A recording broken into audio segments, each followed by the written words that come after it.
হঠাৎ করে ক্যান্টনমেন্টে তৎপরতা, পুরো এলাকা ঘিরে সেনাবাহিনীর ছুটোছুটি, এ নিয়ে বাড়ছে জল্পনা।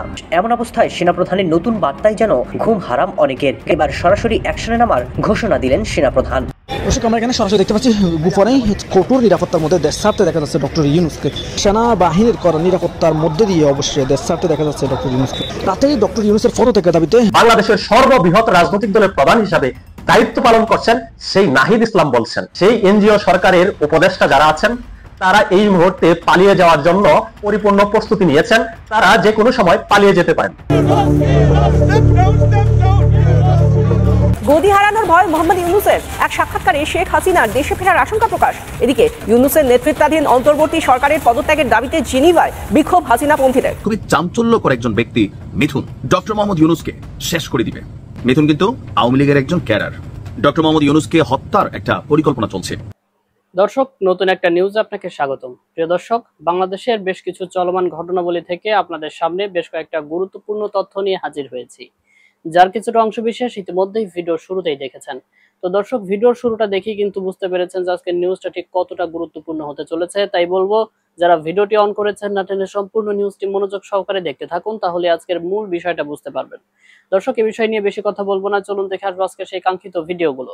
তবে তার আগে বলবো, যারা প্রতিনিয়ত আপডেট খবর দেখতে চান তাহলে অবশ্যই আমাদের চ্যানেলটি সাবস্ক্রাইব করে পাশে থাকা বেল আইকনটি ক্লিক করে দিন। আর যারা ইতিমধ্যেই চ্যানেলটি সাবস্ক্রাইব করে রেখেছেন তাদেরকে অসংখ্য ধন্যবাদ।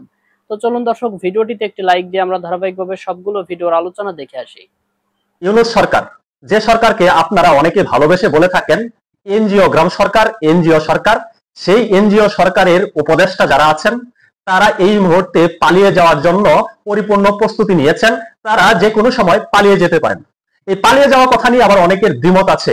অনেকে বলে থাকেন যেহেতু এই সরকার এনজিও সরকার, এনজিও অফিসারদের, এনজিও উপদেষ্টাদেরকে সম্মান করে কথা বলা প্রয়োজন, তাই তারা পালিয়ে যাবে এই কথাটি বলা যাবে না, বলতে হবে তারা সেফ এক্সিট নেবে। তারা যেহেতু সম্মানী ব্যক্তি, সম্মান দিয়ে কথা বলতে হবে। তারা পালিয়ে যাবে না, তারা গোপনে নিরাপদ প্রস্থান করবেন। যেভাবেই বলেন না কেন, নীরবে প্রস্থান বলেন আর পালিয়ে যাওয়ার কথাই বলেন, তারা এই মুহূর্তে প্রস্তুতি নিয়েছে, তারা পালিয়ে যাবে। তারা এই দেশে আর থাকবে না, এই অন্তর্বর্তী সরকারে থাকবে না। কারণ হলো তাদের মাল পানি কামানো শেষ। তাদের যে পরিকল্পনা ছিল, টার্গেট ছিল মাল পানি কামানোর, সেটি তারা কামিয়েছে। এখন তারা সেফ এক্সিট নেবে, পালিয়ে যাবে। পালিয়ে যাওয়ার জন্য তারা এই মুহূর্তে একটি কৌশল অবলম্বন করছে। সেই পরিকল্পনা হলো বিশেষ কিছু রাজনৈতিক দলের ব্যক্তিদের সাথে তারা একটা গভীর সম্পর্ক তৈরি করছে, রাতের সম্পর্ক তৈরি করছে, যেন ওই সকল দলের নেতারা তাদেরকে সেফ এক্সিট দেয়, তাদেরকে যেন নিরাপদে দেশ থেকে বের করে দেয়। সেই সকল দলের বড় বড় নেতাদের সাথে তাদের একটা গোপন সম্পর্ক হয়ে গেছে। এই সম্পর্কটা, যে সম্পর্ক ধারা তারা প্রস্থান করবে। এই কথাগুলা অনেকাংশে আমরা বলতাম, আমরা যারা আছি অনেকেই বলেছি, কিন্তু অনেকের কাছে অবিশ্বাস্য মনে হয়েছে। কিন্তু আজকের পরে যারা অবিশ্বাস করেছেন তাদের সেই অবিশ্বাসের যে একটা আত্মবিশ্বাস, সেটা ভেঙে যাবে। কারণ হলো এই অন্তর্বর্তী সরকারের সাবেক একজন উপদেষ্টা এবং ছাত্র প্রতিনিধি হিসাবে যিনি অন্তর্বর্তী সরকারের উপদেষ্টা হয়েছিলেন, প্রভাবশালী উপদেষ্টা, এই মুহূর্তে একটা বিশাল বড় দলের প্রধান হিসাবে দায়িত্ব পালন করছেন, রাজনৈতিক দলের দায়িত্ব পালন করছেন, এনসিপির আহ্বায়ক হয়েছেন, সেই নাহিদ ইসলাম বলেছেন, স্বয়ং নাহিদ ইসলাম বলছেন এই অন্তর্বর্তী সরকারের অনেক উপদেষ্টা আখের গুছিয়ে ফেলেছেন, তারা সেফ এক্সিট নেবেন, সরকার থেকে বেরিয়ে গিয়ে তারা প্রস্থান করবেন দূর, বহুদূর কোনো এক রাষ্ট্রে। এতদিন শুধু সাধারণ মানুষের আলোচনার খোরাক ছিল পালিয়ে যাওয়া। এই অন্তর্বর্তী সরকারের, এই এনজিও গ্রাম সরকারে যারা আছেন তারা পালিয়ে যেতে পারেন। কিন্তু এই মুহূর্তে যিনি এই অন্তর্বর্তী সরকারের, এনজিও গ্রাম সরকারের অংশ ছিলেন, প্রভাবশালী উপদেষ্টা ছিলেন, এখন বাংলাদেশের সর্ববৃহৎ রাজনৈতিক দলের প্রধান হিসাবে দায়িত্ব পালন করছেন, সেই নাহিদ ইসলাম বলছেন এই অন্তর্বর্তী সরকারের অনেকে আখের গুছিয়ে ফেলেছেন, তারা মাল পানি ভালো কামিয়েছেন, তাই তারা নিরাপদে প্রস্থান করতে চাচ্ছেন। এবং নাহিদ ইসলাম এটিও বলছেন তাদেরকে বিশ্বাস করে এই সরকারের দায়িত্ব দেওয়া ছিল তাদের বড় ভুল, অর্থাৎ অভ্যুত্থানকারীদের, আন্দোলনকারীদের বড় একটা ভুল ছিল এই সকল ব্যক্তি দ্বারা সরকার গঠন করা। এই সরকার যখন গঠিত হয়েছে, এই সরকারের প্রধান উপদেষ্টা যখন ডক্টর ইউনূস হয়েছে, ডক্টর ইউনূস যখন তার উপদেষ্টা পরিষদ ঘোষণা করেছে, তখনই তো অনেকেই বলা বলি করেছিল এটি একটি এনজিও গ্রাম সরকার হতে যাচ্ছে, এখানে শুধু মাল পানি কামানোর ব্যবস্থা করা হবে, এখান থেকে তারা মাল পানি কামিয়ে তারা প্রস্থান করবে। তখন সেটাকে অনেকেই গুরুত্ব দেয় নাই। কিন্তু অনেকদিন পরে হলেও অনেকের এই অনুভূতিটা জাগ্রত হয়েছে, এটা এনজিও গ্রাম সরকার, এরা কোনো প্রকার কাজ করবে না, ওরা শুধু মাল পানি কামাবে। কারণ হলো ওদের জীবনটা এই আদর্শেই গড়া, শুধু মাল পানি। কিভাবে অন্যের কাছ থেকে কিস্তি আদায় করা যায়, কিভাবে টেপে ফেলে একজনের সম্পদ জব্দ করা যায়, এরা এটাই শিক্ষা নিয়েছে, এটাই করেছে সারা জীবন, যার কারণে তারা এখন এই কাজটাই করছে, খালি মাল পানি চিন্তা করছে। নাহিদ ইসলাম গতকালকে বেসরকারি একটি টেলিভিশনে সাক্ষাৎকারে এমন কথা বলেছেন, এই সরকারের অনেকে আখের গুছিয়েছেন, এখন তারা প্রস্থান নেবেন, পালিয়ে যাবেন। তবে নাহিদ ইসলাম কি নিয়েও কিন্তু গুঞ্জন আছে, তিনিও তো এই এনজিওগ্রাম সরকারের বহুদিন দায়িত্ব পালন করেছেন, তিনি কি আখের গুছান নাই? তার কি মাল পানির প্রয়োজন ছিল না? তিনি মাল পানি কামান নাই? অবশ্যই কামিয়েছেন। অনেকে বলেন নাহিদ ইসলামও কোটি কোটি টাকার মালিক হয়েছেন, এবং এই সরকারে এখন অবধি পর্যন্ত যে 2 জন ছাত্র প্রতিনিধি আছেন তারাও হাজার হাজার কোটি টাকা উপার্জন করেছেন বলে অভিযোগ আছে। বিশেষ করে আসিফ মাহমুদ সজীব ভুইয়া, তার কথা বললে শেষ করা যাবে না। কত মাল পানি কামিয়েছেন এটার হিসাব মনে হয় আমার মতো ব্যক্তিও করতে পারবে না। তারা এত বেশি উপার্জন করেছেন, তাদের তো সেটেজিট নিতেই হবে, কারণ চুরের মন পুলিশ পুলিশ। তারা কি অপকর্ম করেছে, কি করছে, এটা কিন্তু সে নিজে জানে, যার কারণে তারা জানে এই দেশে যদি থাকে, যদি সেফ এক্সিট না নেয়, তাহলে তাদের পিঠের চামড়া থাকবে না। দেখা যাক আমরা সুনিশ্চিত হতে পারি কিনা কখন তারা পালাবে, কখন তারা ফুস উড়াল দেবে। শেখ হাসিনা সরকারের পতন হয়ে গেছে, আইন শৃঙ্খলা বাহিনীর মধ্যে কতটুকু পরিবর্তন আসছে? গত 1 বছর বাংলাদেশে যতগুলো মামলা হচ্ছে, যতগুলো মামলার এফআইআর দাখিল হয়েছে অথবা তদন্ত রিপোর্ট তৈরি হয়েছে, এগুলো কত পার্সেন্ট সহি বা শুদ্ধ, সে নিয়ে বাংলাদেশের মানুষের ফিলিংসটা কি, এটা আপনি কমেন্টে লিখতে পারেন। তদ্রুপ আওয়ামী লীগ সরকারের আমলেও এই যে মামলা টামলা হইতো, সেইগুলোর আসলে ফিলিংসটা কি, কত পার্সেন্ট সত্য, সেটাও আপনি লিখতে পারেন। কথা বলছি এই মুহূর্তে খুবই চাঞ্চল্যকর একজন ব্যক্তি মিথুন, ডক্টর মোহাম্মদ ইউনূসকে শেষ করে দিবে। মিথুন কিন্তু আওয়ামী লীগের একজন ক্যাডার। ডক্টর মোহাম্মদ ইউনূসকে হত্যার একটা পরিকল্পনা চলছে, আর এই চাঞ্চল্যকর তথ্য এসেছে আমাদের গণমাধ্যম RTVতে। আমি একটু আগে নিউজটা দেখলাম যে প্রধান উপদেষ্টাকে হত্যার হুমকি, থানায় জিডি। শুধুমাত্র প্রধান উপদেষ্টা না, একজন থানার ওসি সহ যাকে শেষ করে দিতে চায় মিথুন। এখন গণমাধ্যমে যে তথ্যটা আসছে সেই তথ্য অনুযায়ী বিদেশি একটা নম্বর থেকে প্রধান উপদেষ্টা ডক্টর মোহাম্মদ ইউনূস এবং শরীয়তপুরের জাজিরা থানার ভারপ্রাপ্ত কর্মকর্তা ওসি মোহাম্মদ মাইনুল ইসলামকে প্রাণে মাইরা ফেলার হুমকি দেওয়া হয়েছে। এই ঘটনায় গতকালকে একটি সাধারণ জিডিও করেছেন। কে করেছেন? খোদ জাজিরা থানার যিনি ওসি সাহেব মাইনুল ইসলাম, তিনি। জিডিতে উল্লেখ করা হয়েছে গত 28শে সেপ্টেম্বর শেখ হাসিনার জন্মদিন উপলক্ষে স্বেচ্ছাসেবক লীগের ঢাকা মহানগর উত্তরের যুগ্ম সাধারণ সম্পাদক মিথুন ঢালি ওনার নাম, জাজিরা থানা এলাকার আওয়ামী লীগ নেতাকর্মীদের নিয়ে একটা গোপন বৈঠক করেন। শেখ হাসিনার জন্মদিন ছিল, কেক কাটা বা হয়তো একটা ঝটিকা মিছিল অথবা সামহাও কোনো একটা পরিকল্পনা ছিল। তো এই খবর আবার পুলিশের কাছে গোয়েন্দা তথ্য বাবদ চলে যায়। এরপর পুলিশ সেখানে অভিযান চালালে এই মিথুন ঢালি সহ বাকিরা পালিয়ে যায়। আর এই ঘটনায় রাষ্ট্রবিরোধী কার্যকলাপের অভিযোগে গত বৃহস্পতিবার 65 জনের নাম উল্লেখ করে একটি মামলা করে পুলিশ।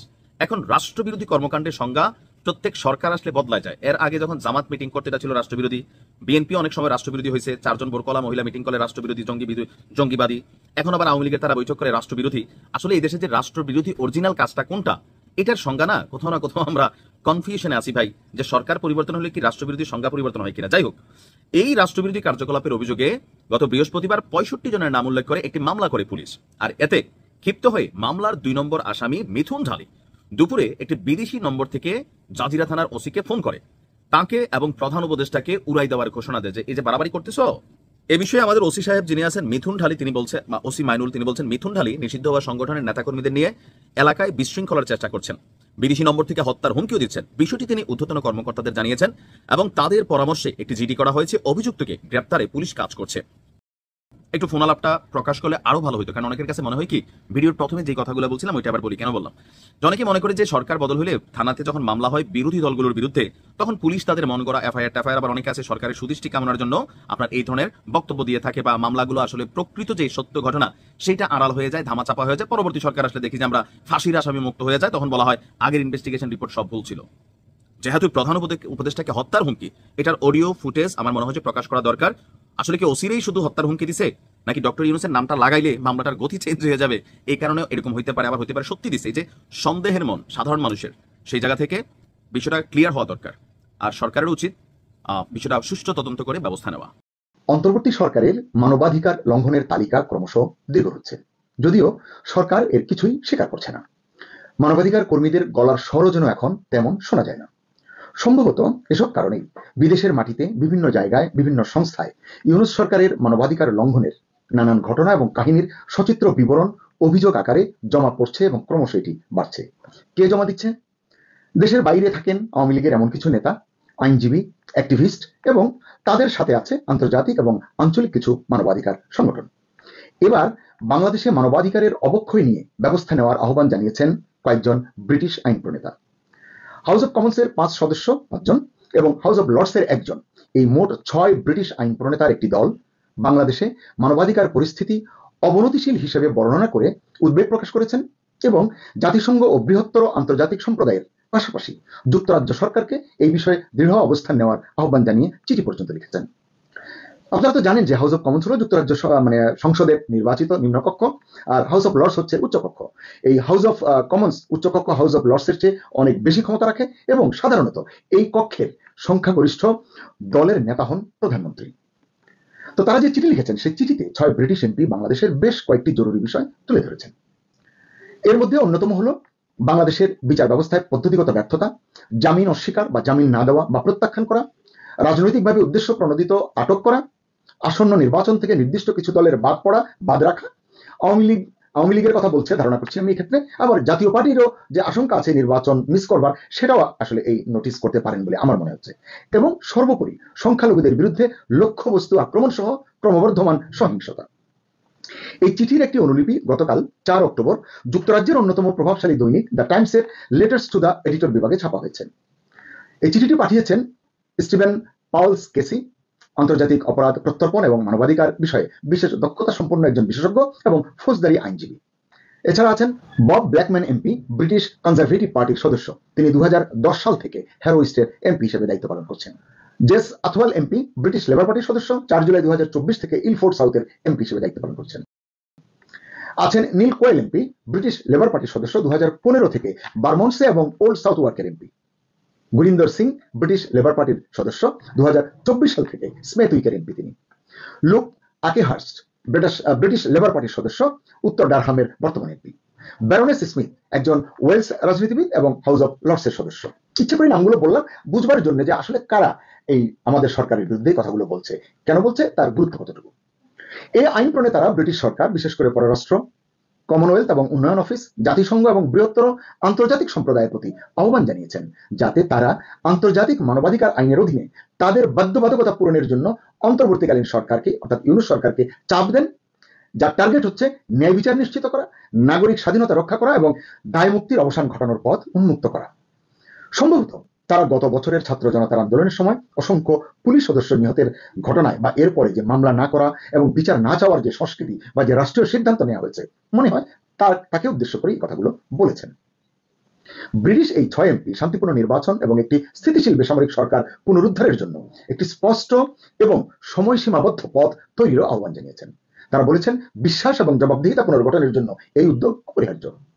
আপনারা জানেন এবছরে 2025-এর জুলাইতে যুক্তরাজ্যের হাউস অব কমন্সে একটি হাই প্রোফাইল সংসদীয় অনুষ্ঠানে ইউনূসের অধীনে বাংলাদেশে গণতান্ত্রিক রীতিনীতি এবং মানবাধিকারের অবক্ষয় নিয়ে গুরুতর উদ্বেগ প্রকাশ করা হয়েছিল।